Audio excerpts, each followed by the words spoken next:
This is Tom Waits, the Lost WYEP interview. I'm a small little firecracker swimming around the bowels of the music industry, see? I'm Brian Sawarek.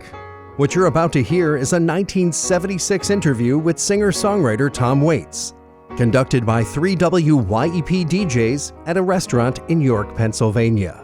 This interview was indeed lost until 2014, as WYEP set out to archive audio from our history. One of the station's founders, Jeff Smith, shared the original cassette of the interview. We have restored and re-edited the audio for this broadcast, originally from 2014. Before we begin, here's a song from the 1973 debut album from Tom Waits, Closing Time. It's Old 55.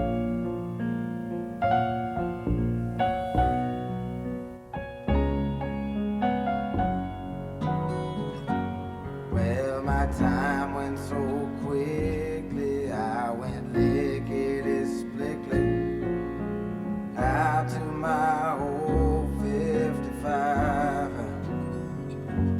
As I pulled away slowly, feeling so holy, God knows I was feeling alive. Now the sun's coming.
That's Old 55 from Closing Time, the 1973 debut album from Tom Waits. Now, on to the interview. Tom Waits' gravelly voice is easily identifiable, even at 26 years old. But let's introduce WYEP's interviewers from 1976. First, there's Jeff Smith. If you had to pick from the records you have released already, what are you most satisfied with? This is Bill Askin. Do you think music's the best way to get your ideas across for what you write? Yeah, that's the best way for me.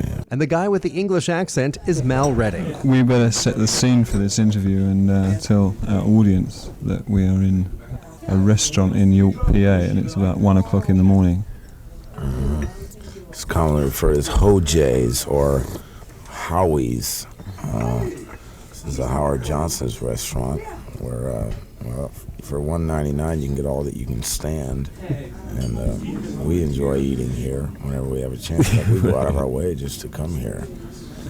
And in fact, the band has got to the point where they won't eat anywhere else. Over the next hour, conversation is had, coffee is slurped, and cigarettes are smoked. Although there's some insight and candor in this interview, Waits doesn't always give a straight answer, as demonstrated right at the beginning with the first question. What drove you to be going out on a concert tour? We have a 1964 Continental Trailways bus. That's what drove us here. And we had it for a month. Now I have a copacetic trio with a Sicilian tenor player named Frank Zappa, and on parole, hard drugs and drums is Chip White. On upright bass is Dr. Fitzgerald Huntington Jenkins III Jr., all from New York City. 3 previously unemployed bebop musicians, and it's a real pleasure to have a trio and be able to barely afford it. Well, do you have to?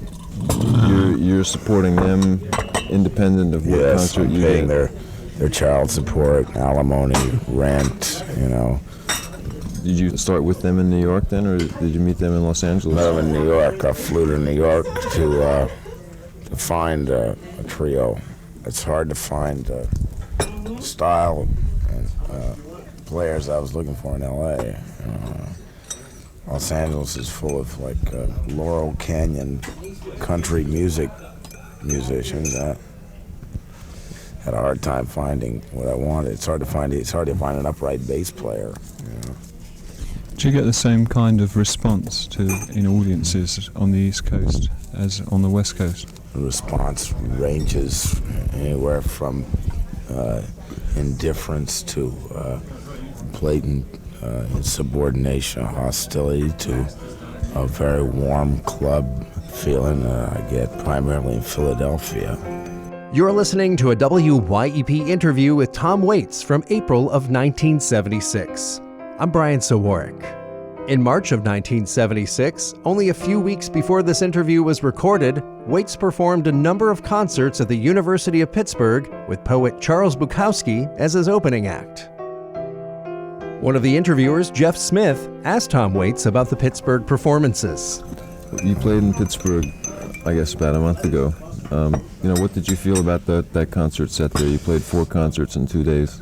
Well, I was real fortunate to be able to run into Charles Bukowski for those 2 shows. That was probably a highlight of the tour so far for me.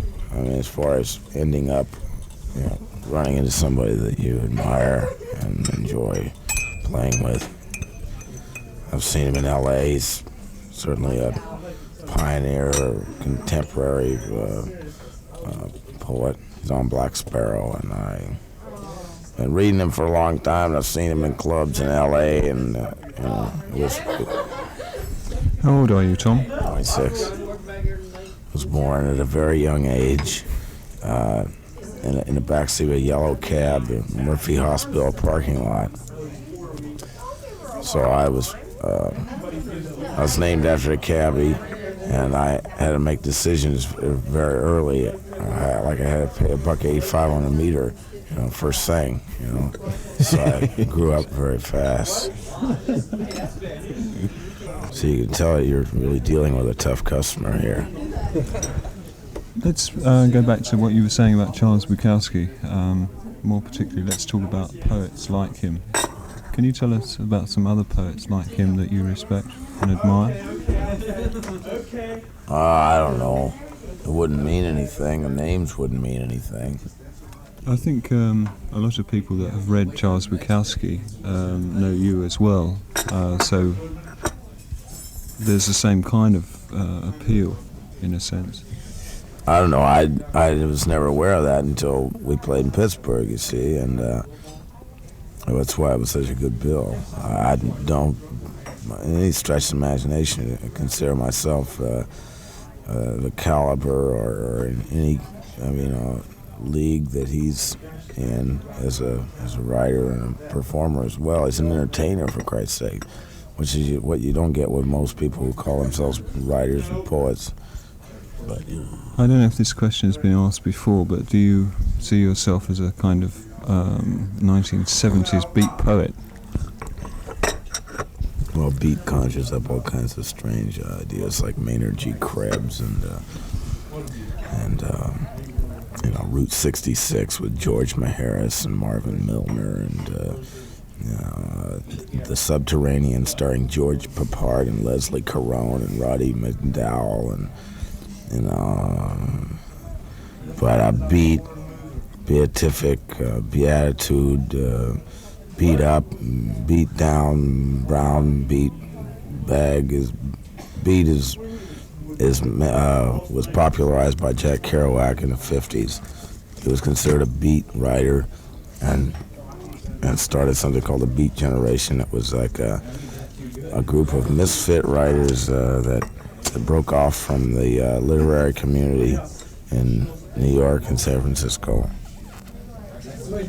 And I'm certainly not, I didn't even have a driver's license in the 50s, so I'm not a beat. In the true sense of the definition, I'm not a beat. How would you characterize yourself as a poet, a comedian, musician, all of the above?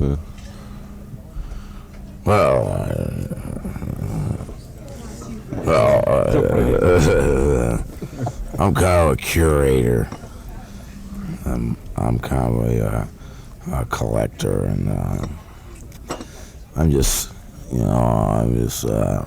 a small little firecracker swimming around the bowels of the music industry, you see.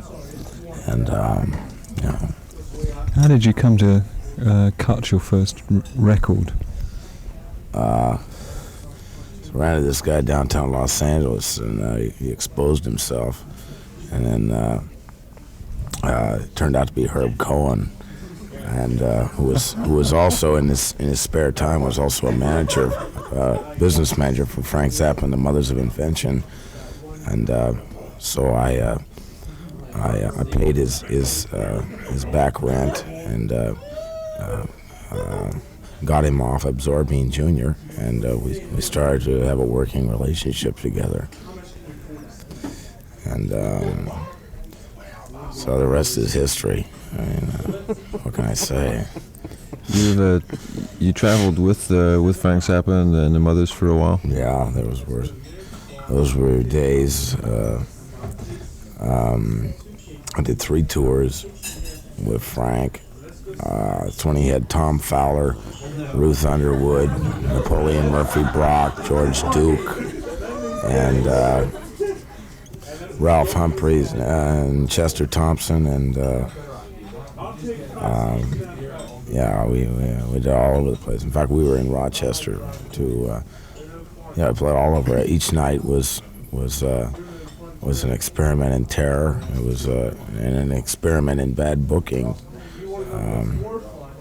and it was kind of a real catastrophe most nights. But I learned a lot from it, and I'm glad that I did it. And what was your act like then, compared to now? I was alone on stage. I was telling stories, but it's hard to talk to 10,000 people. I mean, So I just chose to, wham, bam, thank you, ma'am. Went to my set. I said, take the money and run Venezuela. something else will come up next week. Do you get more satisfaction out of playing a concert or making an album? Or if that's a bad choice? Two completely different things. Your chops have to be, well, you have to get performance chops after a while. I'm working on them. I have good nights, bad nights, like anybody else. I'm an entertainer, You go on whether you got hemorrhoids or your wife left you or you got a cold or you got non-specific arthritis or your shoes are broken or you go on regardless. Are there any kind of audiences that you've like to respond to more than others? I enjoy a club audience that's come specifically to see me and has seen me before. There are also times that I enjoy being the underdog on a bill and taking the audience for giving them the business. I like that too. It's not so incongruous that it's ridiculous. So.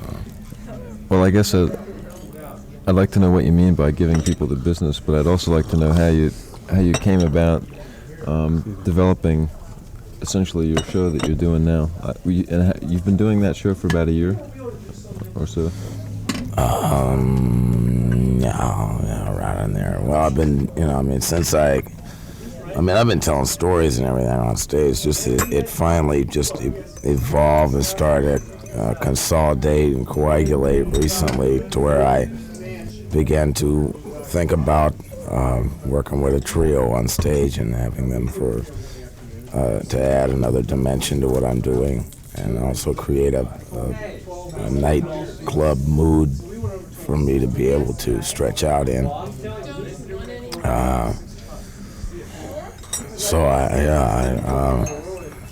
I started doing it on stage before I recorded Nighthawks of the Diner, and then and once I had finished that, I started to think seriously about putting together a road band. But at the time, I couldn't afford the musicians that I wanted to work with because most of them were very prestigious and they have like lick meters on their belt. They put a flag up, and it was just it was out of the realm of possibility. So now I can barely afford it. How do you travel when you're on the road, Tom? How? In a bus. It's a 1964 Continental Trailways bus. I've been schlepped in planes and trains and buses and cabs and rent-a-cars, but now it seems a lot simpler to go out on a bus. You get through the gig, get on the bus, go back to the hotel, get up in the morning, get on the bus, go to the gig. You spent like 17 hours on the bus one night. But and that can be real. It can be educational as well as entertaining. Do you write during that time, or do you space out? Been working on material for an album. This tour is the purpose is twofold. Number one, to try and raise my level of popularity, and B, to be working on material for a record called Pieces in a G String. How did you come up with that? Well, you figure it out. A Pacey's in a G string, aren't you? You weren't born yesterday. No, I'm old enough to. Week from Thursday, maybe? Right. All right. About 3 months after this interview, Waits would begin to record his next album, which he eventually named Small Change. Here's a song from it, The Piano Has Been Drinking.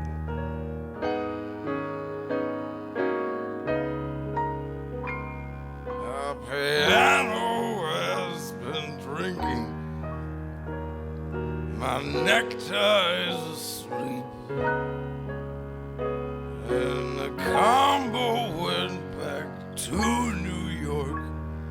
The jukebox says to take a leak, and the carpet needs a haircut, and the spotlight looks like a prison break, 'cause the telephone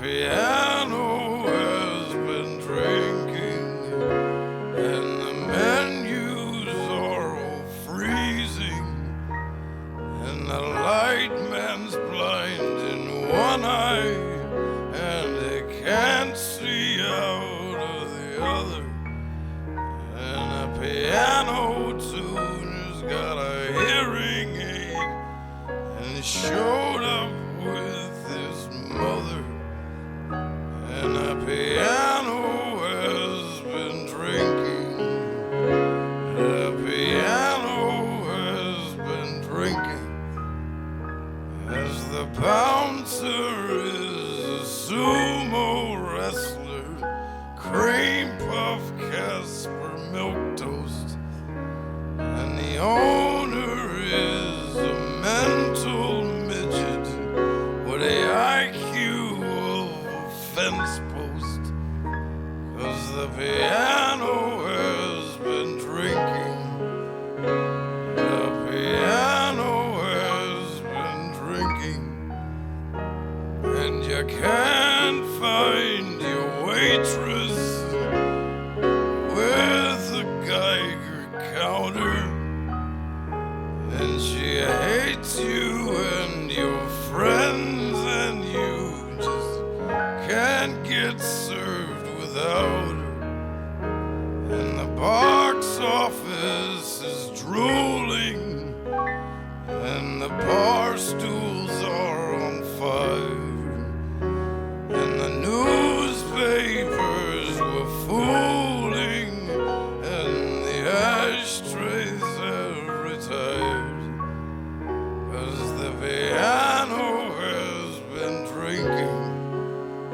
the piano has been drinking, the piano has been drinking, not me, not me, not me, not me, not me. The Piano Has Been Drinking, from the 1976 Tom Waits album Small Change, recorded the same year as this lost WYEP interview. Let's continue now as Waits talks about performing live. You know, I think if somebody pays to come see me, they get their money's worth. I try to be as authentic and bona fide and high voltage on stage as I possibly can. What is it like for you to go on stage? I mean, like, where does the, Tom Waits, the private person, change into Tom Waits, the performer? If that In a changes. phone booth, yeah. No, I mean, it's a lot easier. I mean, I don't have to. I mean, I have to go through some sort of cerebral preparation for the whole program. And as I usually mention on stage when I first come out, that under the circumcision, it is a real prophylactic experience. And I didn't expect a laugh the first time I said that, because I meant it. It's like, well, it's a performance is a recreation.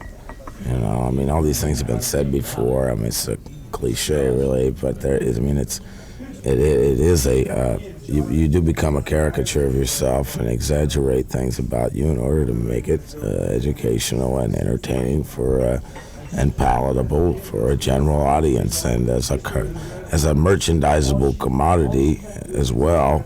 I perform regularly. I perform 2 shows a night, sometimes 6 nights a week in 4 months. Go home for 2, go out for another 4, go home for 2, out for another 4. So like I'm busier than a one-armed bass player. So that's what it is. Where did you first start writing? Writing stories and songs and stuff. Wherever you started.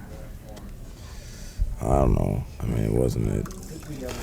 Well, it was February 23rd, a Thursday afternoon. Mild-mannered Tom Waits. I know, I just was, it just seemed real natural for me to start writing. I was real hungry for a lot of different influences, a lot of very incongruous influence. I was listening to, like Black Hip Parade, and I was listening to folk music. I was listening to New Orleans music, like Motown stuff. I was listening to rural blues and old cool jazz and groove music, as they used to call it, groove music. Is there anything that particularly motivates you? Oscar Brown Jr., Lord Buckley, Lenny Bruce. I wondered about Lord Buckley. Yeah. Harry the Hipster Edison, Thelonious Monk, I guess, Prez Bird, Sharon Basie, I don't know, Martin Mule, Randy Newman. I like George Gershwin, George and Ira Gershwin, Johnny Mercer, Cole Porter, Irving Berlin, Jerome Kern, did I say that? Gordon Parks. You're listening to WYEP's 1976 interview with Tom Waits. We'll continue with more in just a moment. This is Tom Waits, the Lost WYEP interview. I'm Brian Sawarek. Now let's return to that Howard Johnson's in the early morning of April 2nd, 1976, with a question from one of the interviewers, Mal Redding. A lot of people say that they get their greatest impetus from pain of one kind or another, either physical or mental. Do you feel that way about your work? Pain. I'm not into bondage or anything. No, the kind of pain I'm talking about is the sort of realization of their surroundings and that they don't like what they see, that kind of pain. Well, it's a lot easier to present problems than it is to find a solution for them. You know, I don't solve anything with what I do. You know, I make it a little clearer for me to see. I think I have an eye for detail, and I enjoy detail. I find it very important in writing.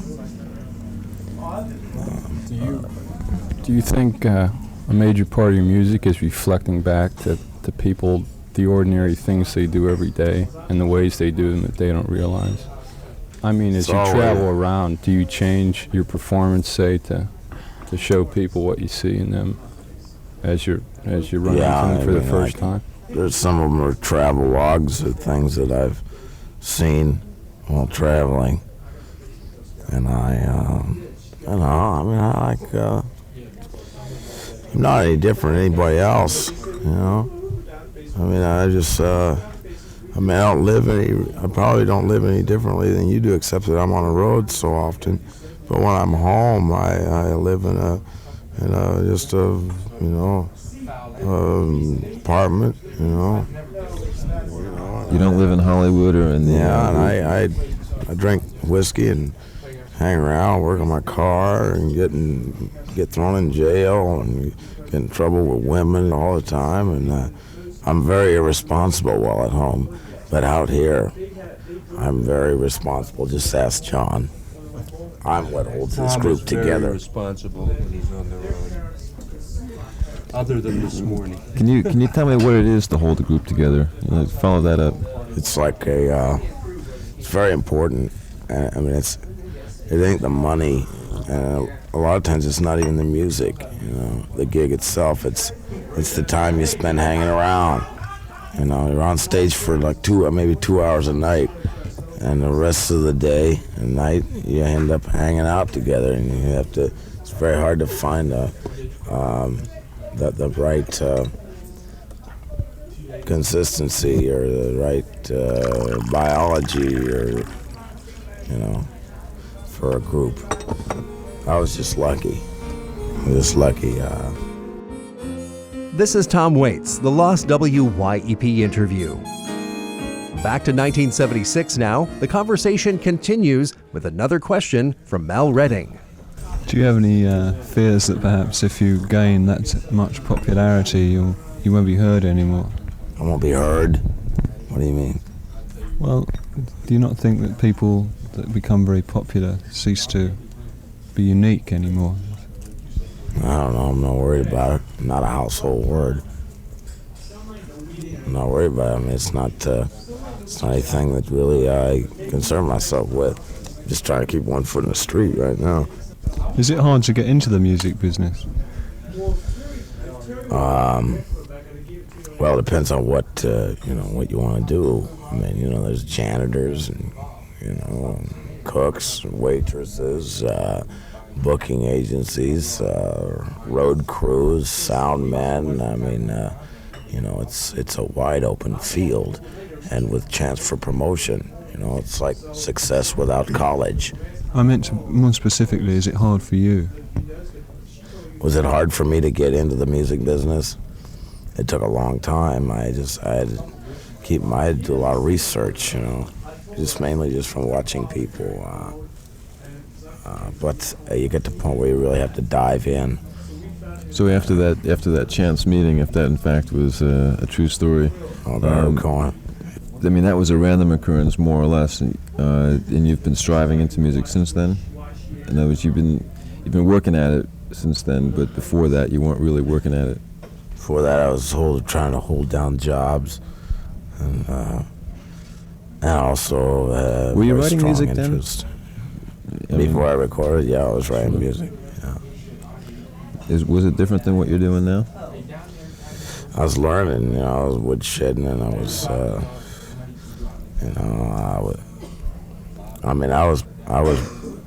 I was working at a nightclub called a Heritage for like a fat man a night, and I was sitting on the door. I was just trying to stay as close to it as I could, If you, I can see where a lot of your music you could have a strong orchestral background. I mean, you write some stuff that's just really kind of piano melodic, and some of it's really bluesy. Where would you take that? Where if you could dream your ultimate record, what would you do with it? I don't know. I'd like to work with Quincy Jones and Zoot Sims and Ray Brown, Shelly Manne, and like that, Is there any particular recording studio or producer that you'd like to use? I work with Bones Howe right now, who's got a thoroughbred pedigree all his own. He did a lot of old jazz sides in the 50s and on Verve, and he's an old jazz drummer. He's been around the block a few times and seems to know what I want. The trouble with producers nowadays is that they're more engineers and electronics majors than they are musicians, or it all has to do with their prestige and their own name and all that. It gets it's rather tiresome. You think they lack some kind of aesthetic idea of what you want to do?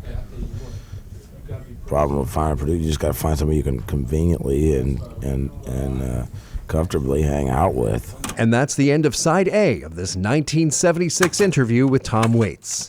Let's flip the cassette and return to our late-night conversation at a Howard Johnson's restaurant in York, Pennsylvania. If you had to pick from the records you have released already, what are you most satisfied with? Nighthawks at a Diner. I like that. I mean, I don't listen to it. At home, I don't put it on or anything, and take pictures of myself or anything. It's done. I'm thinking about the next one, and I got no choice.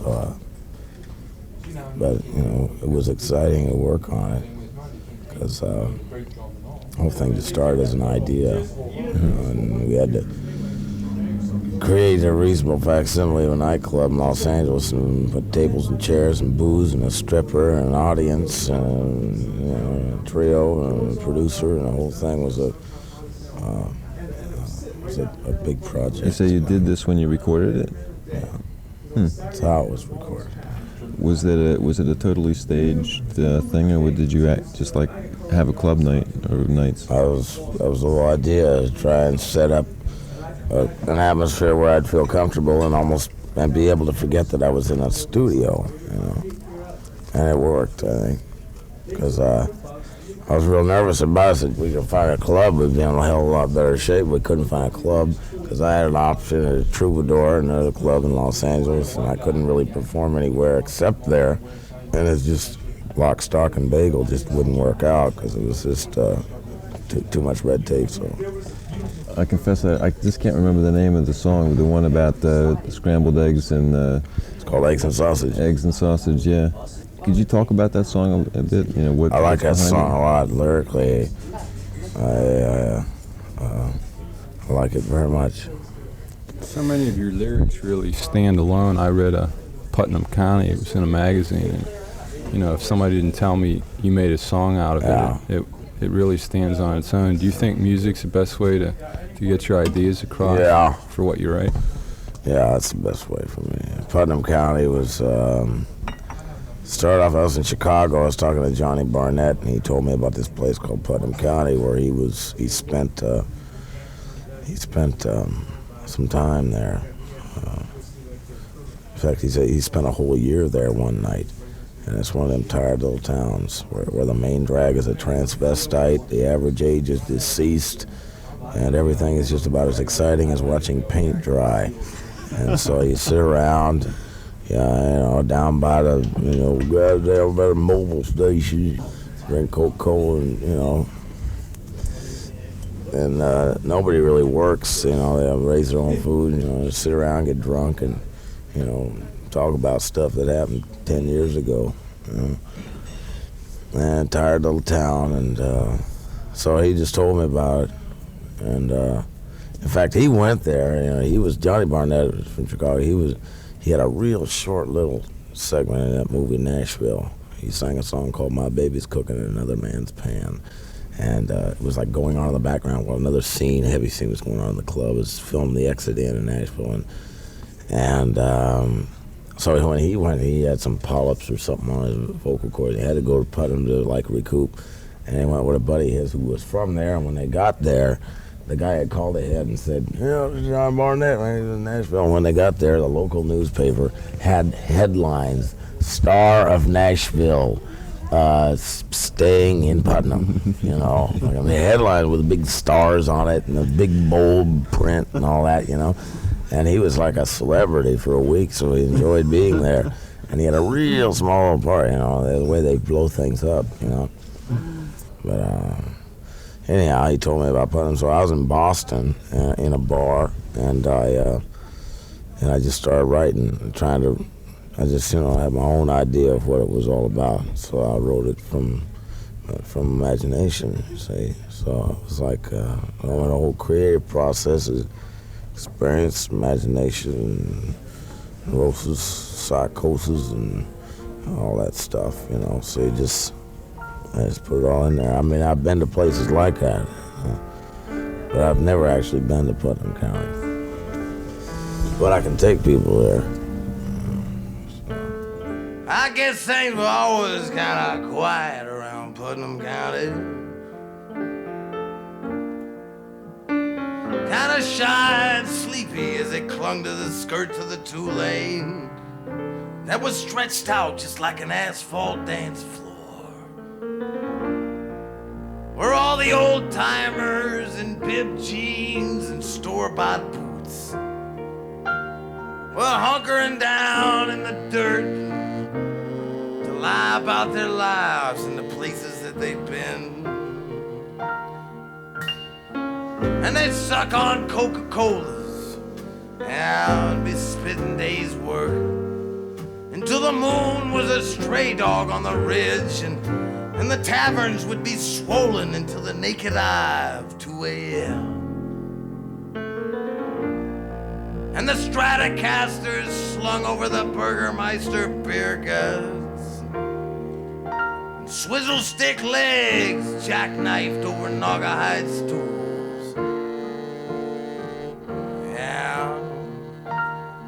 And the witch hazel spread out over the linoleum floors, pedal pushers stretched out over midriff bulges, and the coiffed brunette curls over Maybelline eyes, wearing French Machiavelli or something, yeah.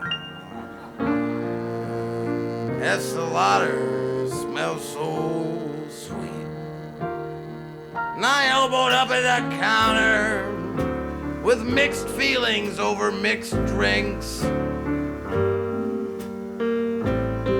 As Bubba and the Roadmasters moaned in pool hall concentration and knit their brows to cover the entire Hank Williams songbook, whether you like it or not. And the old National Register was singing to the tune of $57.57. Yeah. And then its last call, one more game of 8-ball. Bernice would be putting the chairs on the tables. And someone come in and say, hey man, anybody got any jumper cables? Is that a 6 or 12 volt?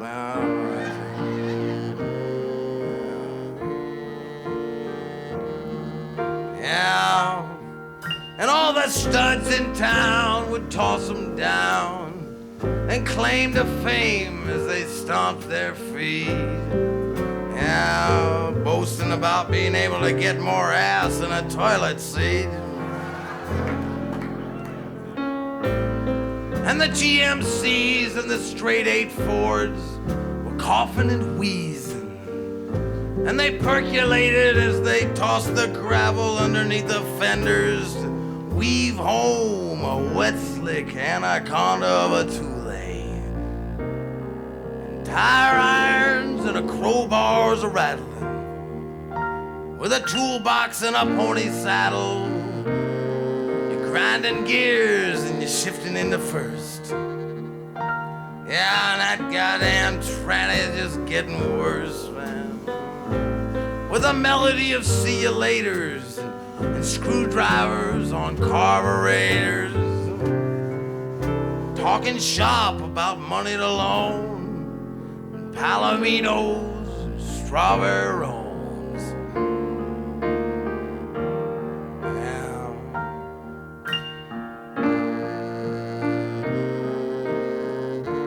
See you tomorrow.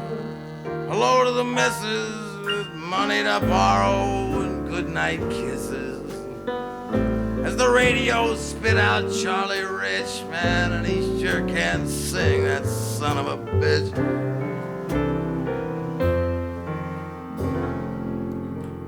And you weave home, yeah, weaving home.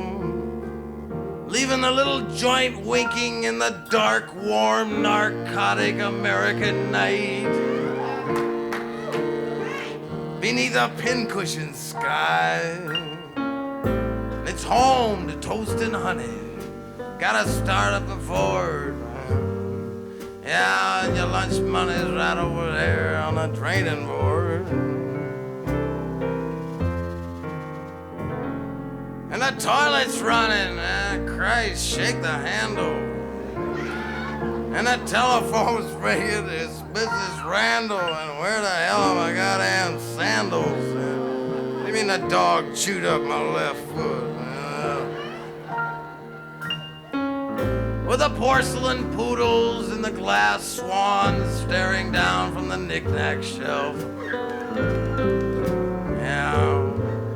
And the parent permission slips for the kids' field trips. Yeah, and a pair of muckalecks scraping across the shag carpet. Yeah. And the impending squint of first light. And it lurked behind a weeping marquee in downtown Putnam. Yeah, and it'd be pulling up any minute now, just like a bastard amber Velveeta yellow cab. on a rainy corner and be blowing its horn in every window in town.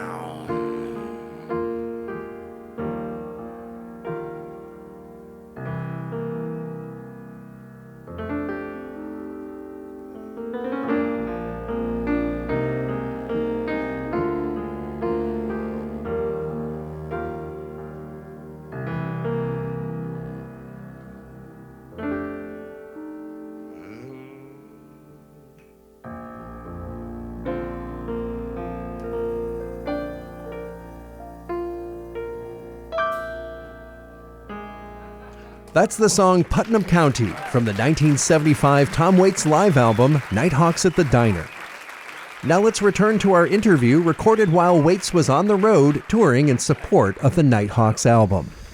Would you like to comment on the album, the live album? You mean the whole thing? Well, let's just talk about... It has its moments. I like the opening monologue. I like the way it feels, you know. It feels like a club, and that first piece, that emotional weather forecast, I wrote the day of the performance. I just opened up the newspaper and took out the national weather forecast and just took it down verbatim and got up and did it. Yeah. It was a good way to open the program, and and I like Eggs and Sausage. I like Warm Beer, Cold Women. I like Portman. I like Putnam County. I like Spare Parts. I wrote with a partner in crime and sidekick, a cohort of mine from Chicago named Chucky Weiss, who's a soulful musicologist, probably knows more about the history of American musical roots and its early beginnings and where it's been, where it's going than anybody I've ever met. He's lives in L.A. now at the Tropicana Motel. We wrote Spare Parts 1, it's called, where the dog cracked hard like a bullwhip and all that. We wrote the melody parked down in front of the Oxford Hotel one night. And then I had all this word salad that I originally it was going to be titled "I'll Pay You If I Can When I Get It," but I call it Spare Parts because I had all this, what it really was just taking all your spare parts and putting them together, but somehow it tied in and it took form. So, do you think you'd like to do a live album again? I'll do a studio album next one. I mean, it's a little ambitious for somebody with my level of popularity to be doing a live album. Most people wait until they're, old and stuff, Why would that be so? I don't know, I'm just some kind of a rumor in my own time, kind of a legend in my own mind.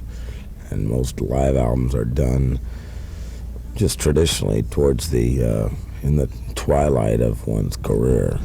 You're listening to WYEP's 1976 interview with Tom Waits. We'll continue with more in just a moment.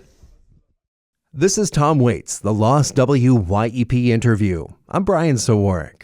Before we return to 1976, let's hear a track from his 1974 album, The Heart of Saturday Night. Here's San Diego Serenade.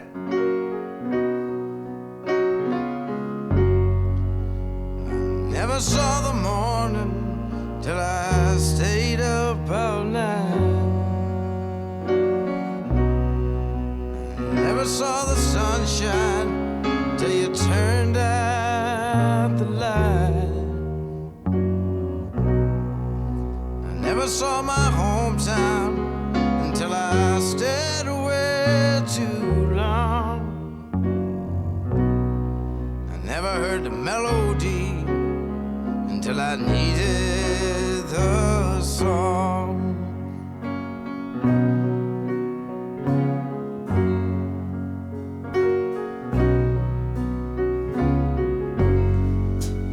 Never saw the white line till I was leaving you behind. I never knew I needed you until I was caught up in a bind. I never spoke I love you till I cursed you in vain. at my heartstrings until I nearly went insane.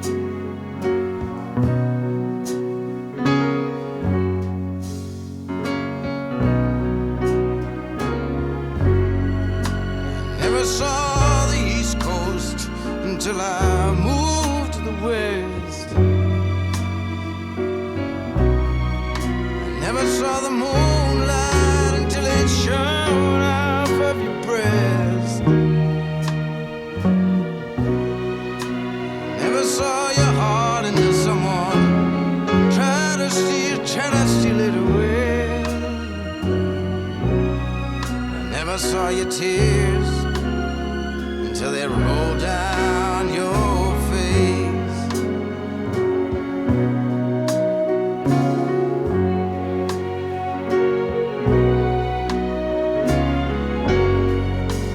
Never saw the morning till I stayed up all night. I never saw the sunshine till you turned out your love light, baby. Never saw my hometown till I stayed away too long. Never heard the melody till I needed the song.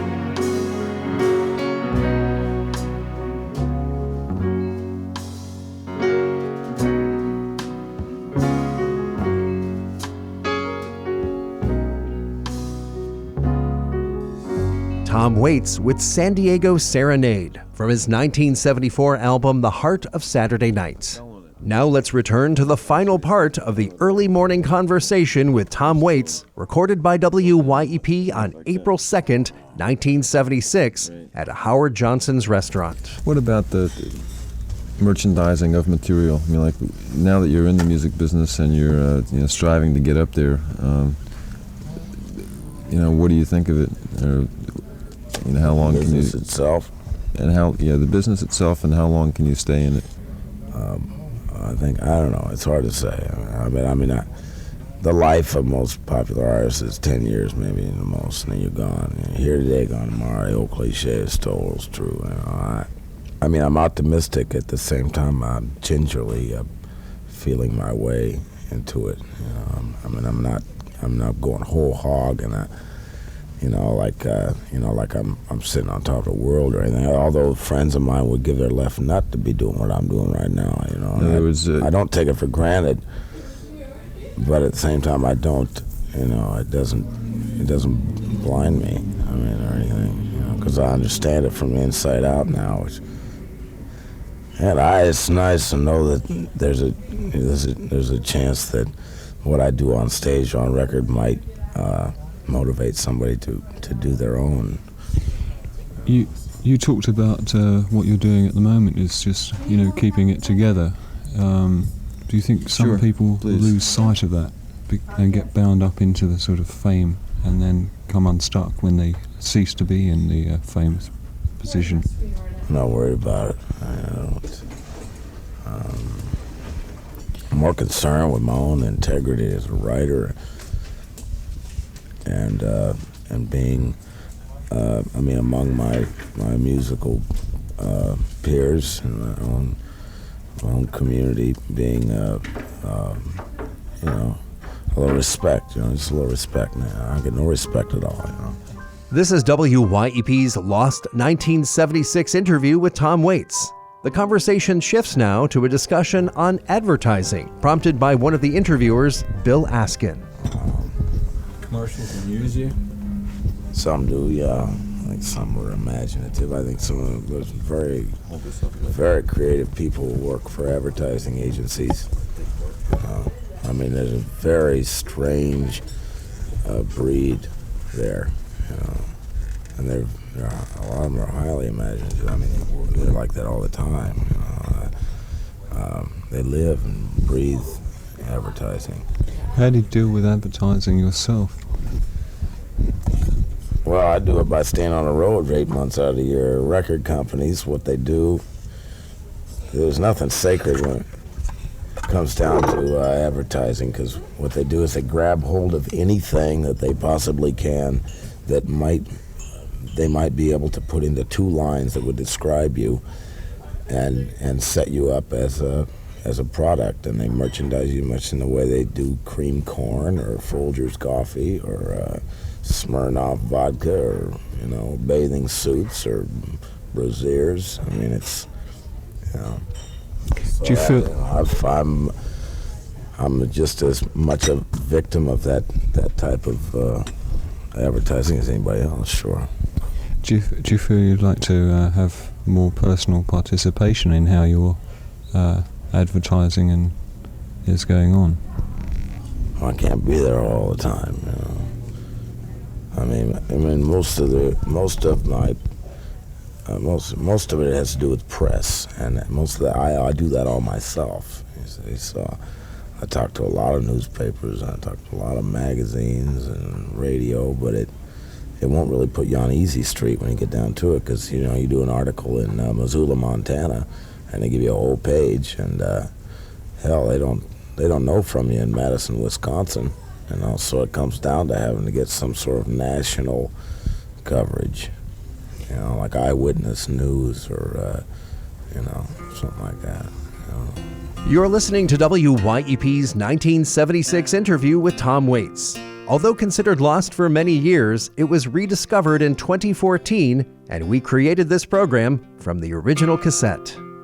The tape was only allowed 30 minutes of recording on each side, and unfortunately, the conversation continues beyond the recording, just as the discussion moved to Waits' legacy. Do you think what you have to say now is timeless? Timeless? Yeah, we were talking earlier about the... And that's it. That's how Side B ends.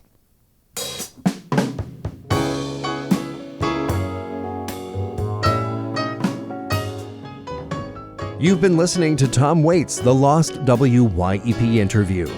The interview was recorded early in the morning on April 2nd, 1976 at the Howard Johnson's Restaurant in York, Pennsylvania by Jeff Smith, Mal Redding, and Bill Askin. Special thanks to Jeff Smith and to Mike Sauter. For WYEP, I'm Brian Sawarek.